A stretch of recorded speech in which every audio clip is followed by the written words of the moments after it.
गिलगित की सरजमीन पे कोई ये कर्नल जर्नल नहीं है। यहाँ पे बहुत अंग्रेजों के दौर से यहाँ पे फॉरेन ऑक्यूपेशन यहाँ पे चलता आया है। कर्नल ड्यूरेंट नामी एक आदमी था, उस आदमी ने बनब से नफीस जब डोगरा फौज नाकाम हो गई इस इलाके पे कब्जा करने के लिए, तो अपने साथ वो उसकी उस आर्मी के अंदर पंजाबी भी शामिल थे, पठान भी थे, सिख भी थे, पुनियाल लिवीज भी शामिल थे, अस्तोर के राजे भी शामिल थे।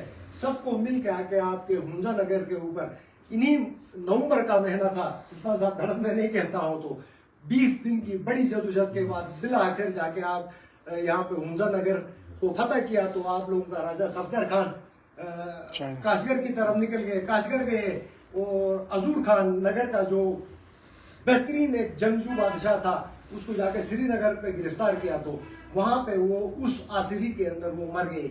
ये हमारी तारीख का एक इंतहाई तलख और भयानक हिस्सा है। जब इस जंग के अंदर हुंजा नगर की डिक्लाइन हो गई, क्योंकि उन्होंने सुपर पावर के साथ जंग की थी, यानी इसकी मिसाल आप ऐसा लीजिए कि जैसे मतलब हुंजा या नगर इन दोनों ने मिलकर अमेरिका के साथ आज जंग करें, मतलब ये कोई तसव्वुर भी नहीं कर सकता है। तो आप अंदाजा लगाएं कि आपके अबाओ अजदाद इस खिते के लोग कितने, मतलब उनके अंदर जुर्रत और बहादुरी कितनी थी। तो वो इंतहाई जरी थे, बहादुर थे, उन्होंने जदोजहद की, अपनी आजादी के लिए वो खड़े हो गए थे। तो मुझे हैरत होती है कि एक मोमन दादा के कब्जा करता तो उसके खिलाफ आप लोग खड़े नहीं हो सकते हैं। ये इंतहाई शर्म का मुकाम है और आप लोगों को मुतहिद होने की जरूरत है। आप लोगों की इंतहाई एक शानदार तारीख है। एक तरफ अब आपके अबाओ अजदाद ने मतलब बरतानिया जैसे उसका सूरज रूप नहीं होता था, उसके खिलाफ वो खड़े हो गए हैं। दूसरी तरफ एक आदमी है, वो भी पता नहीं कौन है, और पूरा हुंजा और नगर और इलाके के अंदर शोर मचा हुआ है कि एक आदमी आके भाई वो उसको चमाटे मारे। अगर आप वो लोगों की पब्लिक के अगर इजाजत के बगैर आपके इलाके के अंदर आके अगर कोई इस किस्म की अगर गैर कानूनी तौर पे आपके मतलब इलाके के अंदर आके आपकी इजाजत के बगैर अगर कोई शख्स भी आके बदमाशी करता है तो कानून सेल्फ डिफेंस का हक देता है। ये हम अपनी तारीख भूलने का नतीजा है कि हम इस नेज पे आके खड़े हो गए हैं कि हमें मतलब कोई इधर से डिक्टेशन देता है, कोई उधर से देता है, कोई उधर से देता है। तो आप लोगों को सबसे पहले मैं ये कहूंगा कि मुतहिद होने की जरूरत है, मुतहिद होने की। हम मुतहिद ना होने की वजह से क्या हो गया, इसी फिरकावारियत की वजह से हमारे ऊपर लोग हुकूमत करते हैं। आप और ये वाले सामने बैठे हुए नगर, आप भी बुरुशो है, ये भी बुरुशो है, बिल्कुल ऐसा ही है ना। जबान आप लोगों का एक, कल्चर एक, रिश्ते आपके दरमियान, आप में कोई फर्क नहीं है। इवन की बुरुशो और यशकुन भी एक ही है। तारीख के अंदर बहुत सारे राइटर्स ने लिखा है, लेकिन आप इतने छोटे छोटे टुकड़ों में और इतनी छोटी सोच में बटे हुए हो, जब तक आप मुतहिद नहीं हो जाओगे तो न वो सेफ रहेंगे, ना आप सेफ रहेंगे, ना कोई और सेफ रहेगा। आपके वसाइल के ऊपर कब्जा कोई और करेगा, आपके ऊपर हुक्मरानी कोई और करेगा। यही वजह है गिलगित बल्तिस्तान के अंदर हमारे आबाओ अजदाद ने डोगरू से 1 नवंबर 1947 को आजादी तो हासिल की, जिस तरह सुल्तान साहब ने बहुत तफसीली बात की, लेकिन उसका रिजल्ट क्या है। मैं 16 दिनों के अंदर एक नायब तहसीलदार के पीके का आके सब कुछ वो सिस्टम उसने लपेट दिया।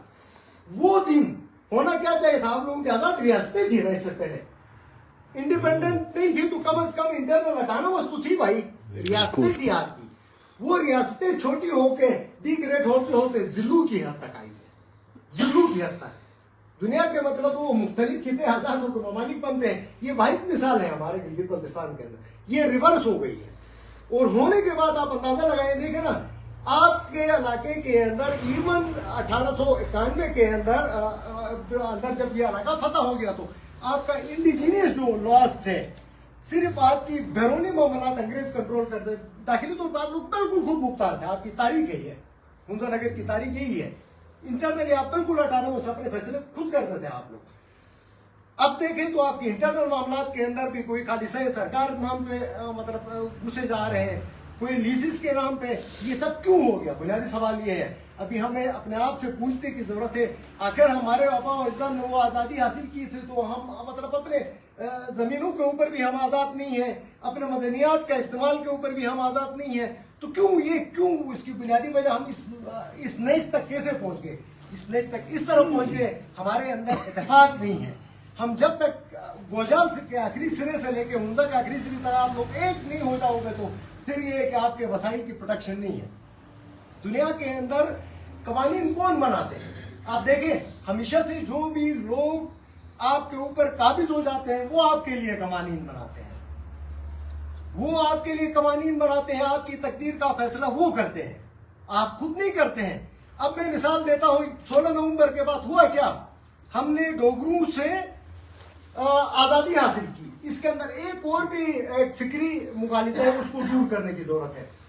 यकूम नवंबर से कबल 22 अक्टूबर को 1947 को, जिस तरह सुल्तान साहब ने बात किया, जब कबायलियों ने कश्मीर के ऊपर हमला किया तो हुआ क्या? उस हमले के नतीजे में कश्मीर 2 हिस्सों में बढ़ गया। 2 हिस्सों में, एक हिस्सा इंडिया 56,000 मुर्बा मील के इलाके पे इंडिया काबिज हो गया, 4,000 मुर्बा मील आजाद कश्मीर का इलाका आ गया, और हमारा जो इलाका है 28,000 मुर्बा मील का इलाका, ये गिलगित बल्तिस्तान का इलाका हो गया, जिसको पाकिस्तान एडमिनिस्ट्रेट कश्मीर लार्जर में ये गिलगित बल्तिस्तान को भी उससे जोड़ा